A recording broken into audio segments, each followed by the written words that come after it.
do so through the lens of creatives and entrepreneurs and chefs on the continent. So driving direct income and dollars and mutual experiences into folks on the ground. Now I work in venture capital. I'm on the other side of it. So now there's another unlock. So every day I'm in that room, it's an opportunity to look at African startups. It's an opportunity to look at Black startups. It's an opportunity to say, hey, why don't we fund Black businesses in Brazil? It's an opportunity to say, with all of the interconnectivity that I have as a member of this diaspora, who has had the chance to build these relationships, every chance I get is a chance I must use to create the unlock. And I think oftentimes we look at ourselves and our individual paths as singular, but we contain multitudes. And so the opportunity to make that real, whether you're in government, whether you're in business, whether you're just even in your own family, and just really considering yourself a part of this bigger idea and doing the work to make that real and not being afraid to wave that banner. I came down here today. Every person at work now knows that this summit is happening. None of them were thinking about it before. And I think just using and taking up the space to do that is really important, because we should be past the space of hiding ourselves and making ourselves small. So that's my fantastic. Uzo. Yeah, so I think a lot about it a lot in terms of storytelling. So I'm a writer, filmmaker, do those things.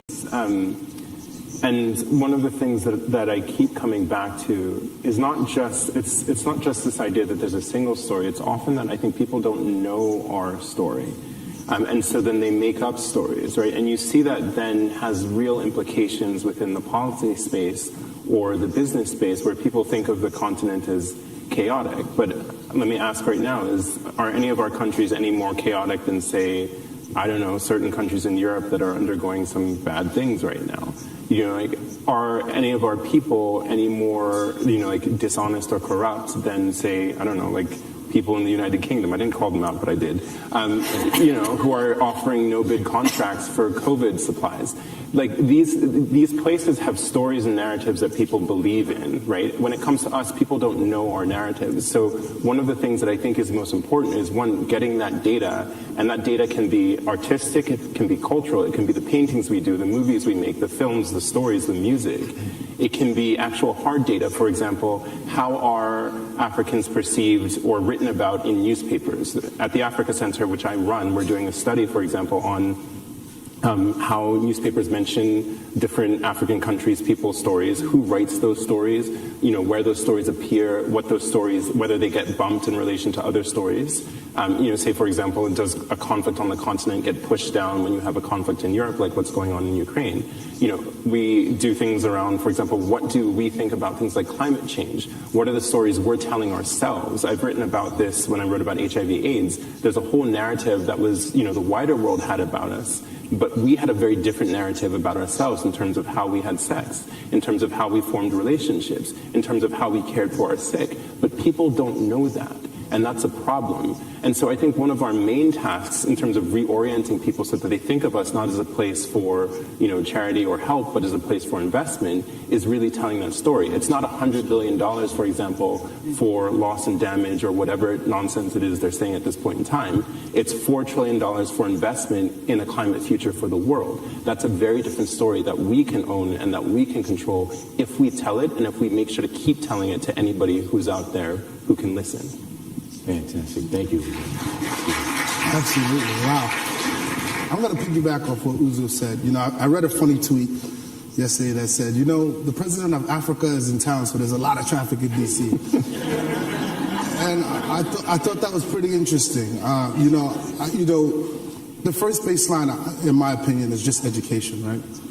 Africans themselves need to be educated about Africans, as in we need to know, you know, I just found out that, you know, people don't really eat plantains like that in South Africa. You know, in Ghanaians, in Ghana, we have so many different languages. There are Gans, there are trees, there are Ewas. In Togo, there's so many different cultures that exist in different countries in Africa, let alone the continent of Africa. So just kind of educating people that Africa has X amount of countries, right? 56 countries. Africa has this, these kind of things. And first of all, taking the narrative into our own hands and being able to kind of tell those stories from Ghana's perspective, from Togo's perspective, from Congo's perspective, and Nigeria's perspective. Okay, I'm not going to leave Nigerians out. You're not going to leave Nigerians out, right?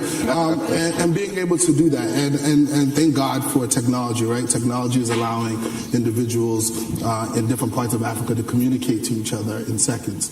I remember my parents had to record a video and send it, with somebody going to Africa in order for them to see each other. But now you can FaceTime. Now you can actually call somebody for free on WhatsApp, right? Those are things that are very, very important, and leveraging those things are going to change how we interact with each other and how we communicate with the world. Now, what we've built with our festival, Africella, has given us an opportunity to find specific connecting points, right? We think food, we think art, we think music, we think fashions are simple things that, and everybody looks fly, by the way. You guys look amazing. You guys do too, right?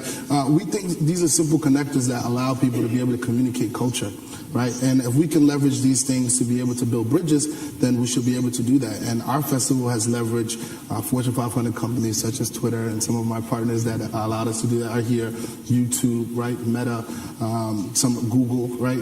We've brought them all to Ghana, and with their help, we've averaged, giving up to 1,000 people jobs every December. This year, we were able to expand our operation out of Ghana. We did activations in Cote d'Ivoire and South Africa, and our hope is to continue to do that. And if we continue to do that, we'll foster those relationships that need to be had. We've done partnerships with companies like PVO. We've brought them to Ghana, and now these Nigerians are doing partnerships with local companies like Frontback and Accra. That's a bridge right there that we've been able to build, and our goal is to be able to leverage our platform not only to work with partners, but individuals, and tell them, look, these young individuals are starting businesses like Travis and I spoke about. They have this business. We verified that they're paying taxes. We verified the business is profitable. If you're coming to Ghana and you want to have fun at our festival, you should check out this business. It might be an investment opportunity for you. And that's how we continue to build that dialogue, that relationship building, and that connecting between those on the continent and supporting them without, overarching and trying to take from them. We're building together, a space that we can both, we can enjoy from different angles. And our goal is to continue to do that across the diaspora. Beautiful, beautiful. Brother Fowler.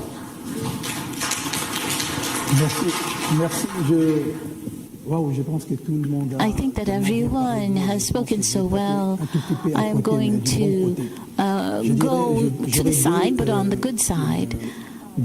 I think that I have two things to say. First, in my opinion, the Africans today should be proud to be African. That is, people...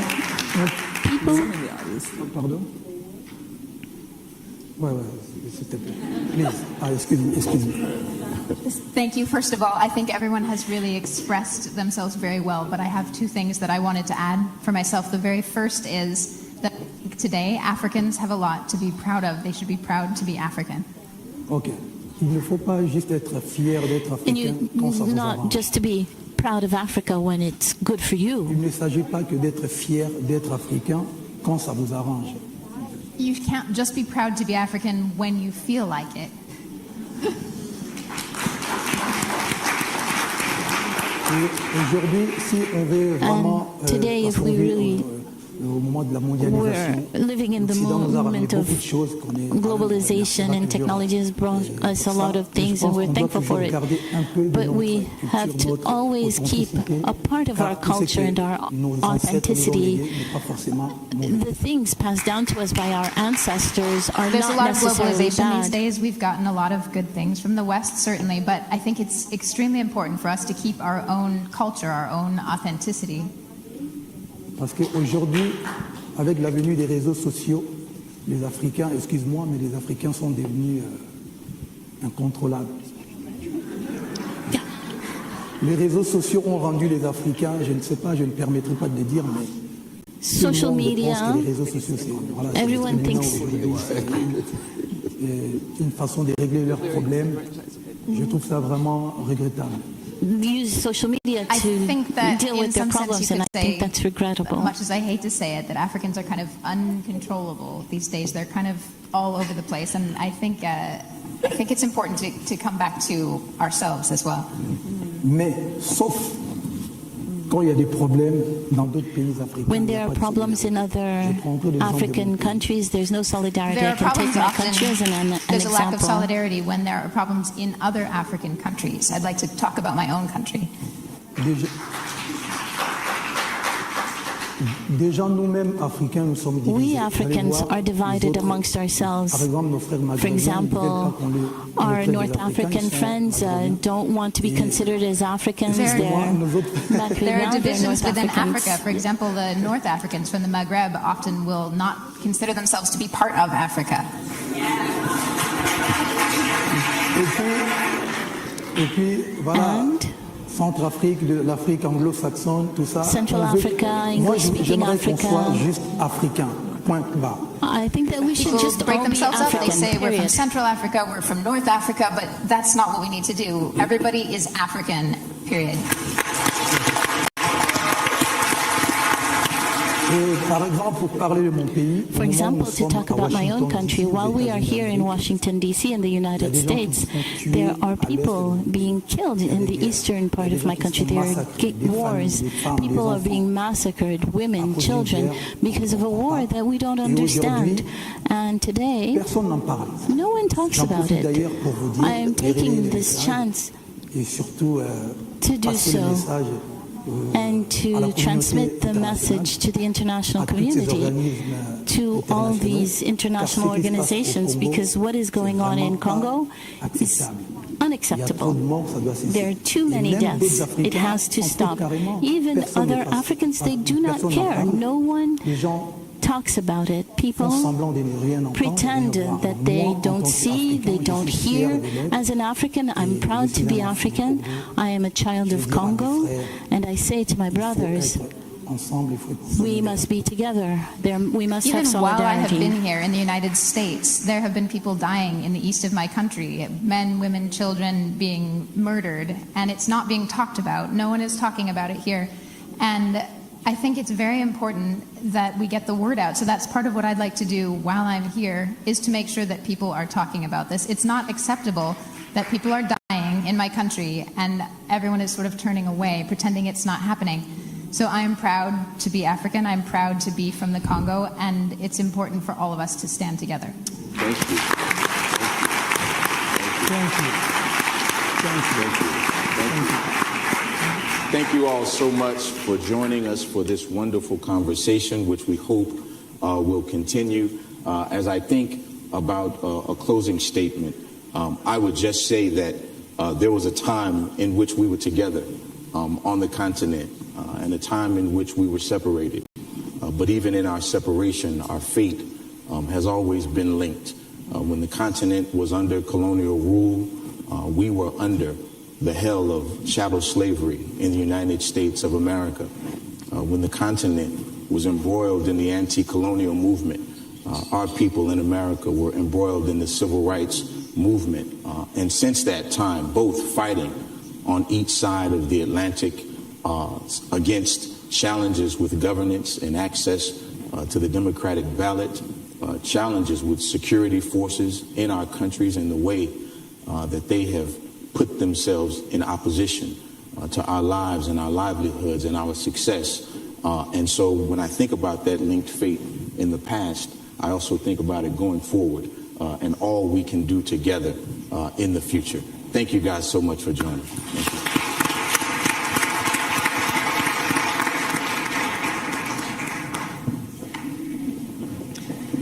Thank you so much to the panelists. I wanted to just do a quick word of thanks for everyone who participated in this panel. Your words are precisely why we wanted you to interact with us and to really set the tone for the day. Just as a word of housekeeping, we will now be transitioning to our breakout sessions. So we have the 3 breakout sessions. You can look at your underlay or your overlay to confirm where you'll be heading. If you're heading to the environmental environmental equity or the education breakout session, you'll just take the escalator up to the second floor where you'll receive additional instructions. If you are remaining in the theater for the creative industries breakout session, you're welcome to keep your seats. You can also feel free to use the restroom and come back inside. Apologies for the delayed start, but I think we're moving back on time, and we're really excited to continue with these robust conversations.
The next session will begin at 11:20.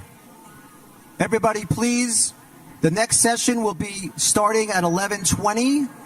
Please go upstairs to join the environmental breakout or the education breakout, or please get back into your seats for the start of our next session here at the Oprah Winfrey Theater at 11:20. Thank you.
Good afternoon, everyone. As a reminder, if you are participating in other breakout sessions, higher education or environmental equity, those sessions are starting now on the second floor. They are starting now on the second floor. If you're remaining in the room for the Creative Industries breakout session, we do ask that you find your seat. We'll be getting started shortly.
Distinguished guests, please take your seats and silence your mobile phones. The program will begin momentarily.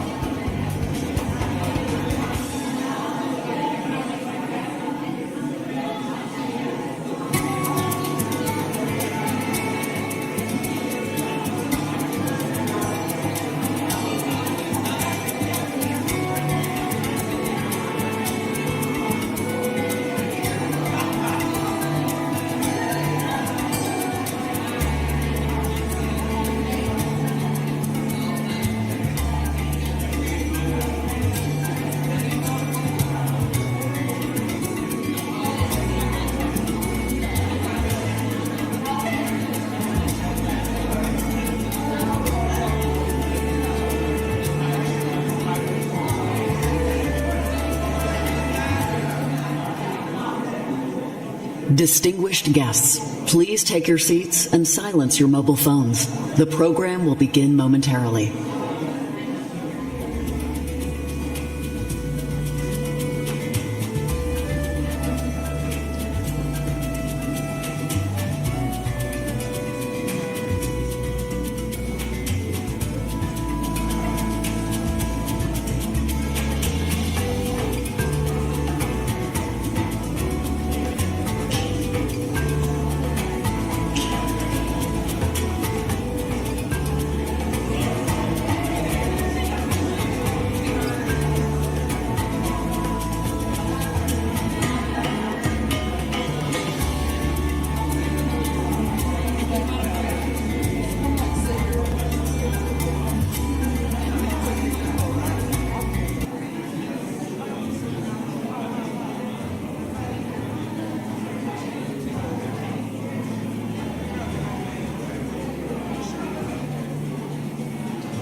Good morning.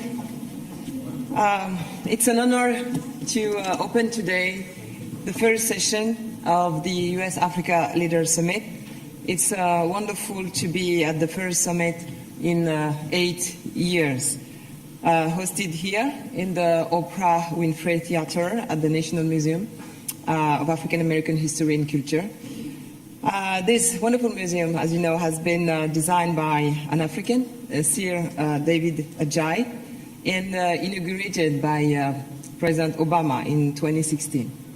It means a lot in terms of cooperation between the United States and Africa. It celebrates the legacy of the past, but also it opens on a brighter future.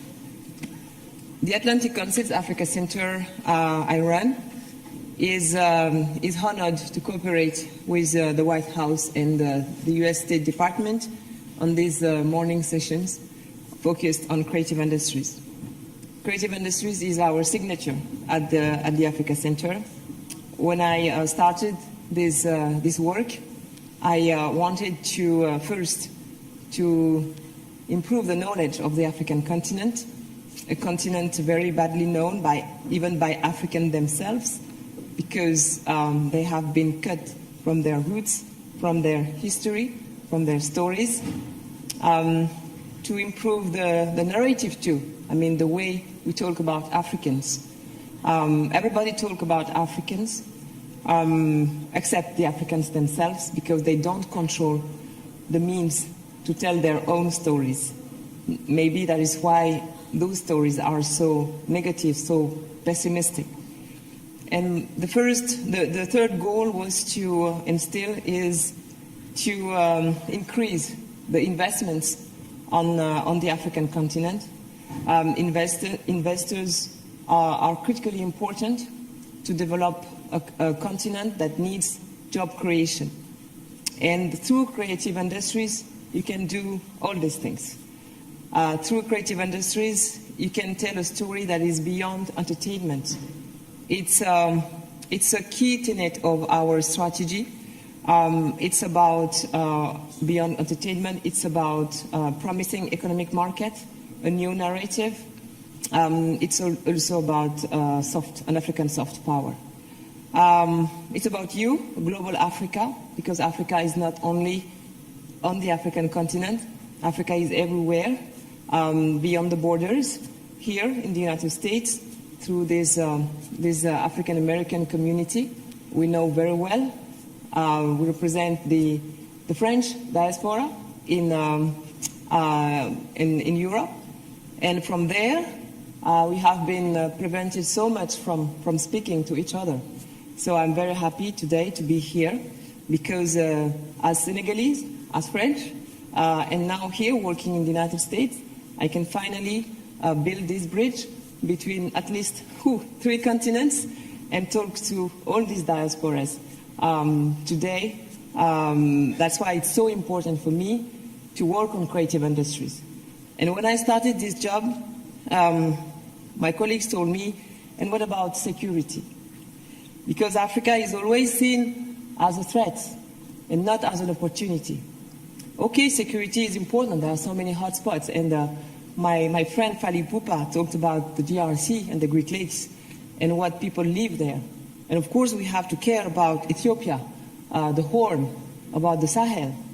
But Africa cannot be just a problem. Africa is also an opportunity, and through creative industries, we can promote another vision from Africa and put Africa on the map, at the center of the map, at the center of the world. That is even the name of the teaching I provide at Sciences Po Paris and in Morocco, Africa at the center of the world, where it should have been stayed as the oldest continent, the youngest, and soon the largest. All these things make this continent, of course, a very strategic continent, and global Africa is a concept we should cherish beyond our people. I think Africa is everywhere, in the sculptures of ancient Greece, in the pyramids, in Picasso's paintings. So yes, global Africa is beyond the people. Global Africa is a common value for the whole humanity. And through creative industries, you talk about all these things. And the Africa Center, let me come back to my speech. The Africa Center has convened folks from all over the world to address the importance of this sector. And last year, the first summit on creative industries was in a museum, another museum, the Museum of African Arts, not so far from here, because the Smithsonian Network is doing a tremendously important job And I noticed that a few weeks ago, the Museum of African Arts organized the return in Africa of Benin bronzes, exactly in Nigeria. So, for all this, I'm very proud to be at the heart of this network. Like I said at the very opening of this session, 2 months ago with Director Kevin Young, we organized the first screening of Wakanda Forever, Black Panther. So from the restitution of African arts to Black Panther today, something is great, something is happening around the continent, and I really would like to stress how important it is for this work to be supported. And that's why I would like to finish these remarks by thanking Open Society Foundation, specifically the West African team, for making this morning session possible. Without them, this session could not be possible. Joining us today from the foundation, Véronique Chatelain, Ibu Nyong, and Ayoka Wiles are here. So I would like just to thank them.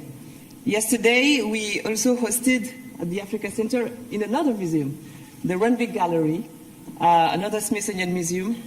We hosted a dinner with 12 African heads of state. It was a welcome dinner. And among them, Macky Sall, who is the president of Senegal and president of the African Union. And he said the importance of giving Africa the role it deserves as an actor. And really, through fashion, music, gaming, sports, because we also hosted in another museum on the other side of the Atlantic in Dakar, in the Museum of Black Civilizations, an incredible event around sports and soft power with the NBA, which means how important it is, yes, not only to put the continent on the map again and again, but also to promote Africans as actors of their own destiny. So I'm going to stop there because otherwise I will use your time. Special Representative for Commercial and Business Affairs, Dilawar Syed, who is the next speaker. I just would like, before giving him the floor, to stress that after our speeches this morning's interactive discussion will provide a space for Africa creative entrepreneurs to share their experiences and to identify potential solutions to the challenges on this sector. Speakers will also help to highlight areas of collaboration for the US to support Africa creative industries through public-private partnerships, access to finance and investment, and capacity building. So now, it's my pleasure to introduce Special Representative for Commercial and Business Affairs, Dilawar Syed. I would like just to say a last word to introduce him. Special Representative Syed serves as in the State Department Bureau of Economic and Business Affairs and works to advance trade, commercial, and economic policies for American workers. He leads efforts to support the export activities of US companies through commercial advocacy and to create a level playing field for US companies overseas, so hopefully on the African continent. He previously served on President Obama's White House Commission on Asian Americans and Pacific Islanders and chaired the White House Initiative on AAPIS, Economic Growth Committee. And he has multiple leadership roles at a number of technology-focused businesses. And with that, so over to you, Special Representative Syed. Thank you very much.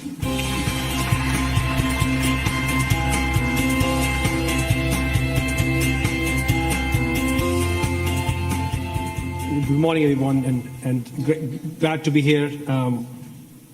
Thank you, Ambassador Yadav, for your leadership, and I want to also thank Atlantic Council for their incredible partnership working with us at the United States government, various agencies in bringing this incredible Leaders Forum together. I was last night participating in the dinner that Atlantic Council hosted. We had President Sall of Senegal, who spoke eloquently and beautifully about the history, the challenges, but the promise that Africa holds as we move forward. As the ambassador quickly shared, let me just spend a minute on my background and my role. As Special Representative of Commercial and Business Affairs, I run commercial diplomacy globally for the U.S. at the State Department. And part of my job is to make sure that the U.S. private sector's voice is heard, but also that we get to partner very closely with entrepreneurs, with innovators, with creative entrepreneurs like yourself. And there is just so much potential for us to move forward, especially as we get to convene the entire leadership from Africa. Prior to joining the administration, I was in the tech world. I spent more than 2 decades in Silicon Valley building software companies, consumer media companies. And I'm also, let me also mention, I am also a part of a diaspora group. As an Asian American, I have seen personally the power and resourcefulness of diasporas, especially when it comes to building new industries. Almost 1/2 of all tech founders in the United States are of Asian descent, and many of them were born outside the United States. They have been able to leverage their relationships, their resourcefulness, but very importantly, their understanding of the world, the regions where they come from. So when they build those products, they truly have a global lens. So there's a lot that we can leverage from that experience as we look at the African diaspora. Now, when it comes to African diaspora, we have 2 million Americans of African descent who have adopted the United States in recent decades. But there is 15% of us that are also of African descent, African Americans. So this diaspora is powerful. It is huge. And let me just say this, it is us. So that's why when we talk about the African diaspora, we say it very simply, Africa is us.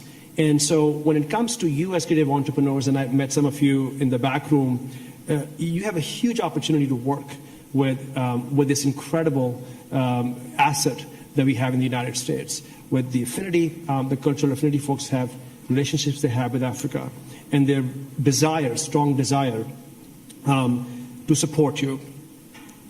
Now, as creative entrepreneurs, as Ambassador Yadav mentioned, I think you are in a unique role. You're in a unique, I would say, historic role that not only you get to build great companies, but you actually get to shape and own the narrative for Africa. And we know this, that Africa as a continent has faced probably some of the most darkest moments in human history. We have to be clear about that. But we're also faced with such incredible opportunity at this time. When you look at the role of tech, the fact that we are coming together post-COVID, there's an opportunity for us to build on this moment. Now, in terms of value creation, we already have seen some opportunity being realized. We saw the numbers like $4.2 billion worth of economic activity that is directly attributed to creative entrepreneurs from Africa. We understand that over the next 6 years, we'll have at least 3 million jobs being created in the creative industries in Africa. We think that's just the beginning. And there's so much more that we can do. Now, when it comes to State Department, there are a couple of areas where we are focused on, where I'm focused on as a special rep. Number one is to help ensure that you have access to financing and funding. So yesterday, we were very pleased to host 15, some of the largest institutional investors at the State Department. These large pension funds, big banks came together, and we heard the feedback as to how do we ensure that they have access to the African market. We can remove some of the roadblocks. So one day, that asset class, the venture dollars could flow to many of you. So you could start your businesses, you could scale your businesses. The second is about IP. The very nature of your product is one that we want to make sure that your product, your IP is protected. Obviously, we want to make sure the U.S. content is well placed when it comes to IP, but we want to also make sure that you all feel confident as you build your enterprises. So to that end, we will partner with governments around Africa to help ensure that IP regulations are modernized. And entrepreneur, when they are writing their business plan or their creation at the back of the envelope, can feel very confident that it will be protected. So with that, let me leave you with one quick advice. I know many of you have come from around the continent. One of the best things we get to do as diplomats is to help convene our partners around the world. It's an incredible opportunity for you to meet folks from around Africa, but also folks from across the United States. Make the most of it. Build these relationships. Many of these folks will open doors for you in ways that you can't even imagine. So with that, thank you. Again, honored to be here, and I appreciate your being here, and I hope you have a productive summit. Thank you.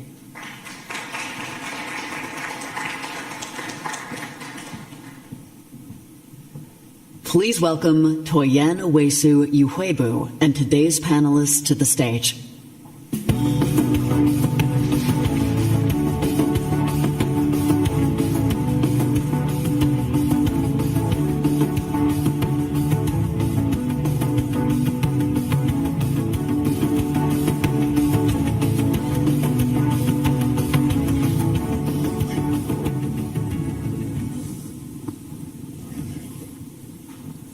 Wow, good morning.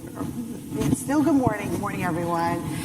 Thank you for joining us. I'm so excited about joining this panel and leading as a moderator. As you all know, the African film and TV industry is rapidly expanding, reaching new audiences across the world. Through storytelling, filmmakers and producers across the continent are showcasing their diversity of the continent, giving global audiences a renewed look into African culture, lifestyle, and building bridges between Africa and its diaspora through entertainment. So, just to give you a little background about this session, we are going to take a deep dive into owning the narrative, how effective public-private partnerships are, and the growth of the film and TV and music sector, and how these sectors can become engines for culture, economy, and growth. So I would like to begin by introducing our esteemed panelists. And first I have to my left, Dorothy Gatuba. Dorothy is Netflix's Director of Local Languages Series in Sub-Saharan Africa. Dorothy has been tasked with working with African creatives to tell and take African stories to the rest of the world. Welcome, Dorothy. Thank you so much. Next, we have Jason Chukwuma Njoku. Jason is the founder of Njoku Holdings, a family-owned global internet investment holding company, which builds and invests primarily in Nigerian digital consumer market, media, and entertainment. Over the last decade, the company has created some of the largest and well-known startups out of Nigeria, including Iroko TV, Rock, which is a content production and linear TV and distribution, and a new startup, Raptures Entertainment, creating original and webtoons, comics, and animations. Welcome, Jason. And next we have Amarachi Nwosu. Amarachi is a Nigerian-American self-taught filmmaker, artist, writer, and producer. She is also the founder of Melanin Unscripted, a creative studio and media platform that produces stories, conversations, and experiences centered around underrepresented narratives that are both timely and timeless. And I would also like to say she's a fellow Temple Owl. All right. Welcome, Amarachi.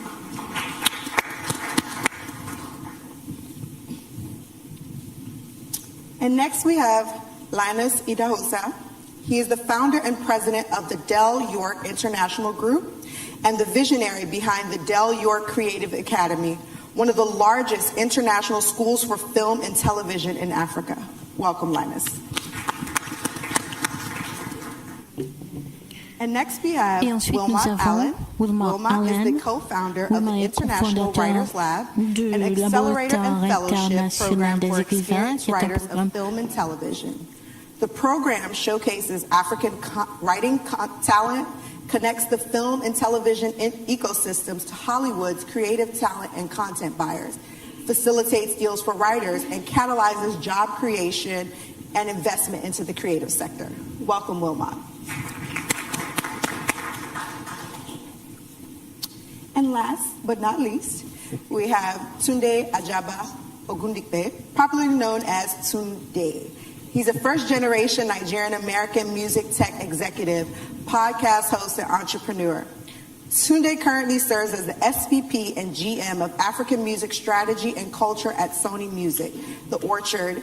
And lastly, Tunde also hosts an African pop culture podcast called No Wahala, along with his co-host, Bao Lawal. Thank you.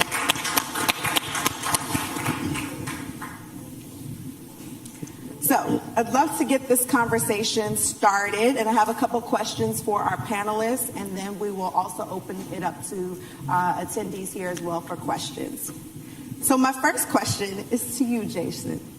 What are the biggest barriers to exporting African content to global markets, and what early steps did you take with Iroko TV to either eliminate or minimize these barriers? So I think, obviously, thank you for being here, etc., protocols, all of it. In really simple terms, I think what definitely Nigerians have, they have an embedded audience everywhere in the world. So here in North America, across Western Europe, in other parts of the world, wherever you find typically Nigerians, they love their own culture. So they go into Nigerian churches, they eat Nigerian food, they listen to Nigerian content. So you actually have an embedded audience everywhere. I think the key thing is you have to find content which works for them. So my view is always that you have to go like narrow and deep. So if you go in Nigeria, you have to go like really Nigeria, you have to go like really local so they understand it, right? You know, people are looking for like a watered down version of what they know because they're so far away from home. I find that like, you know, the more Nigerian you make it, the more local, the more, if you go in Igbo, you go Ibotic. If you go in Yoruba, you go, you go full throttle. You don't water it down. You literally have to give it, have to sort of like go that way. I guess just to sort of like, kind of crystallize that. If a song gets big in Lagos, it gets big around the world. It's very rare you find a song that gets big in a Nigerian song that gets big in the West and then comes back into Nigeria. So if it's not banging on the streets of like Lagos, Abuja, Port Harcourt, then it's not really doing anything or shaking anything in a great way. So I think the important thing is just to know who you are and just basically export that version because that's what people really want. Facts, all facts. Thank you for that. So my next question is to Amarachi. Through your work at Melanin Unscripted and projects in major markets around the world, I've had a chance to look at some of your great work. What opportunities and trends are you seeing in the short form digital media space for content creators? We have, this is a Young Leaders Forum. That's definitely a space that is rapidly growing, especially with social media. So I'd love to hear, some of your thoughts on that. Yeah, so in case you guys can't hear me, I'm not sure if my mic is working, but as a self-taught filmmaker, I've directly firsthand I've learned how the digital landscape has really changed things, especially because I taught myself through YouTube. Many of us have gone through YouTube University, and so I remember coming up and thinking about being a young person that's Nigerian American. I would be bringing photos, for example, to just share with people, hey, this is what Africa actually looks like. And so in order to change that narrative, and what we have with this digital landscape now is I don't need to bring a photo into my classroom. I can now show them on my story, on my phone. Every one of us who has a phone right now is a storyteller because we have the ability to write our story, to share our story, but also be our story. Have access to that. One of my first documentaries I did was called Black in Tokyo. I lived in Tokyo for 2 years, and before I came, I didn't know what the Black experience would be like, but I decided to actually navigate that, but also share that with people. I was able to film it with my own 2 hands by myself and along with some team members in my class, but also the opportunity for the internet is to be able to collaborate with your peers. You don't have to always look up or try to find someone on LinkedIn. It could be your friend, it could be someone in your community. We have the ability to collaborate in that sense and tell our stories. So I was able to package this, put it together, edit it myself, share it, and reach over 1.6 million viewers on YouTube. What would have happened? Thank you so much. It's would that have been possible 10 years ago? And because of that, because of taking the risk and not waiting for gatekeepers to validate me, because I know that I have a story to tell and I'm worthy to tell that story. And every single person in this room has a story to tell. You're a change maker, which is why you're here in this room. You've been selected to be in this present room. And so because of that, sharing that story and being able to, I was able to go from doing Black in Tokyo to doing my first feature-length documentary documentary called The Ones Who Keep Walking, which is about African creatives. We work with over 250 creatives across the continent, many of them who are also self-taught, that learn from the internet, learn from putting out their work. A lot of this was their first feature-length projects for a lot of them.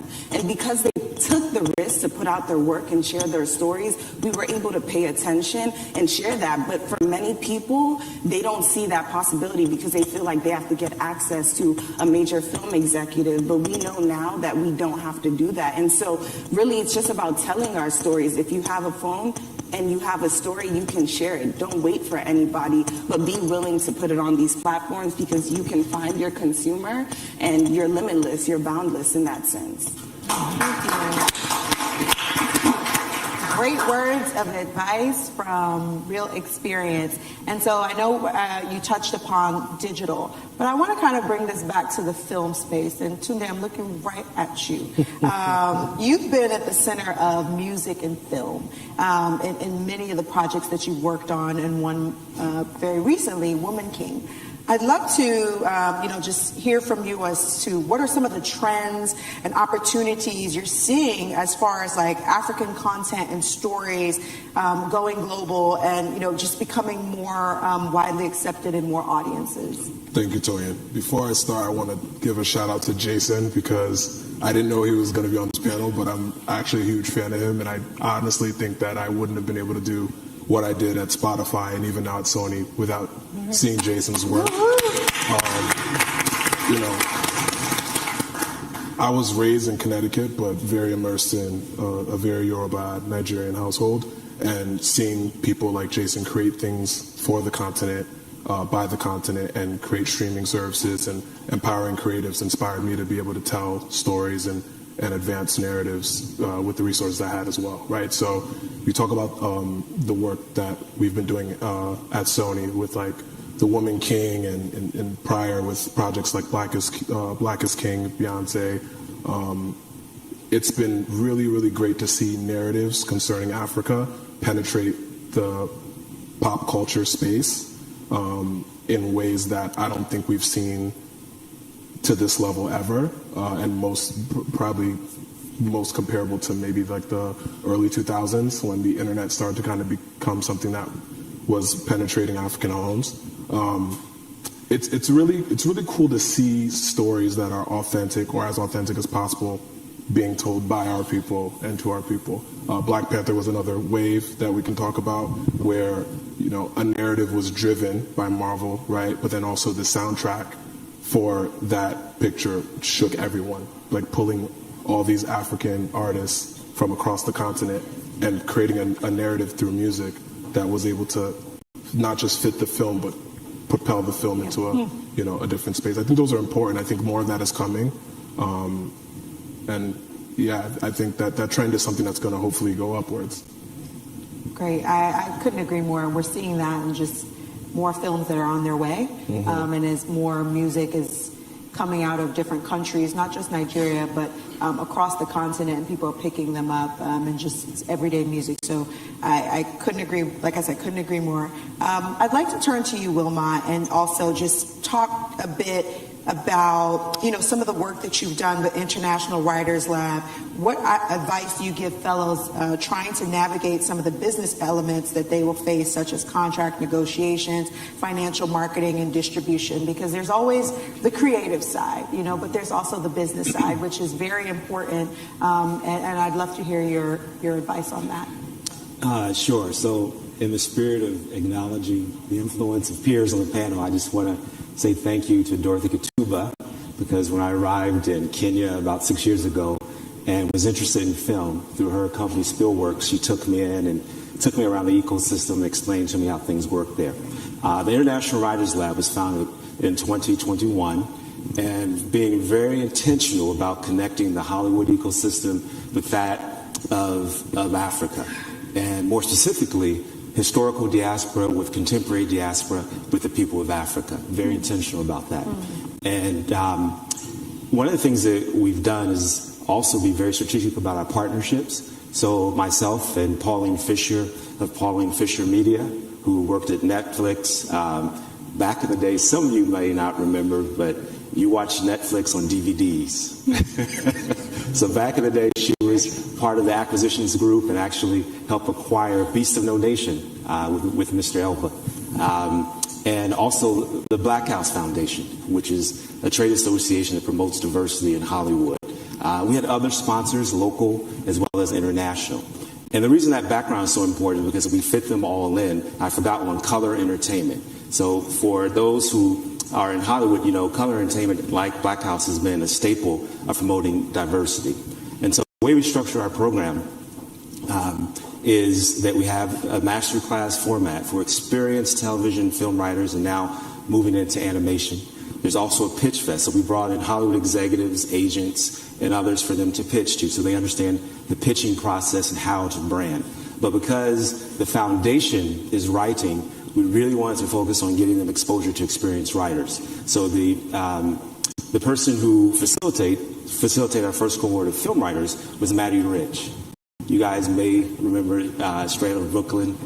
Am I dating myself too much? But he's also at the American Film Institute. And now we're going to be working, hopefully, with Pat Charles on television. Sons of Anarchy, Iron Fist. Those are more contemporary. But the way we've done it, more specific to your question, is by also getting them exposure to programming. So we took them to film festivals. We were planning to take them to Sundance, but because of COVID, it was virtual. But we did take them to Jeff Friday's wonderful American Black Film Festival in South Beach. And so there are classes there. But hands-on experience, it was because we optioned the scripts through Pauline Fisher Media. And so by taking them through the process of understanding the different windows of their properties and how to kind of negotiate so that they can stay involved in the project through a legal agreement, not only was it helpful for them, but also for their attorneys who may not have been familiar with the Hollywood sort of legal apparatus and the way it works. And so the courses at places like ABFF, the Black House, are ways in which we give them tools, but also I think from my experience, just understanding some of the larger ecosystem and trade and investment and the country differences over the time I've been in Africa, we've also been able to get perspective from different ecosystems within Africa about budgeting, about different aspects of really negotiation and the way legal agreements when it comes to television and film work. And I think it's very important that you mentioned like the work that you've done in going to different countries and really understanding that, yes, one continent, but there are differences. And so being able to know that what might be work in Nigeria may not necessarily be the same process in Kenya is really important. As we're on the topic of, work and supporting content creators, Linus, I'd like to talk to you about, some of the work that you've done and what do you recommend for creators who are working in a place where the necessary infrastructure or equipment isn't available or there aren't people around them with the technical skills they need to support their work? All right, thank you very much for that question. So I think beyond anything else that Africa as it stands needs a very bold vision. And it starts with understanding first what it is that we have as a people.